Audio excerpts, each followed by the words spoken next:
Hi all, watermelon season start ஆயிடுச்சு. So நான் இன்னைக்கு ஈஸியாக எப்படி வாட்டர்மெலன் கட் பண்ணுறதுன்ற டிப் தான் சொல்லி தரலான்னு இருக்கேன். பாதியாக கட் பண்ண வாட்டர்மெலனை இந்த மாதிரி திருப்பிட்டு குறுக்கில் வெட்ட ஆரம்பிங்க. நான் ஒரு சின்ன கத்தியை எடுத்து வெட்டுறதுனால எனக்கு ஒரு 1 மினிட்டுக்கு மேலே எடுத்தது. நீங்கள் ஒரு பெரிய கத்தியை எடுத்து வெட்டிங்கன்னா கடகடன் வெட்டி முடிச்சிடலாம்.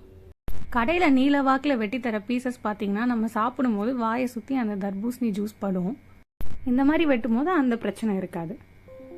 குறுக்கில் வெட்டி முடிச்சதுக்கப்புறமா திருப்பிட்டு நம்ம நீல வாக்கில் வெட்ட ஆரம்பிக்கணும். அதே மாதிரி இந்த மெத்தடில் கட் பண்ணும்போது 2 மினிட்ஸில் கட் பண்ணுறது மட்டும் இல்லாமல் சாப்பிட்றதுக்கும் ஈஸியாக இருக்குன்றதுனால நமக்கு க்ளீன் பண்ணுற வேலையும் ரொம்ப ஈஸியாக இருக்கும். வீடு ஃபுல்லாக எங்கேயும் ஒழுகாது. இந்த மாதிரி குறுக்கில் கட் பண்ணி முடிச்சப்புறம் ஒரு பீஸும் நமக்கு தனித்தனியாக கிடைக்கும். இப்போ பாருங்கள், நான் எடுத்து காமிக்கிறேன். யாருக்கெல்லாம் இந்த டிப் ரொம்ப யூஸ்ஃபுல்லாக இருந்ததோ ஒரு லைக் பண்ணி தம்ஸ் அப் கொடுங்க. வேறு ஏதாவது இதே மாதிரி யூஸ்ஃபுல் டிப்ஸ் வேணும்னா கமெண்ட்டில் சொல்லுங்கள், அதை நம்ம ட்ரை பண்ணலாம். இதே மாதிரி இன்னும் நிறைய யூஸ்ஃபுல் வீடியோஸ்க்கு நம்ம சேனலை சப்ஸ்கிரைப் பண்ணுங்கள். பாருங்கள், இப்போ எல்லா பீசஸும் எப்படி தனியாக அழகாக ஈஸியாக வருது. இதே மாதிரி இன்ட்ரெஸ்டிங்கான நெக்ஸ்ட் வீடியோவில் பார்க்கலாம். பாய்.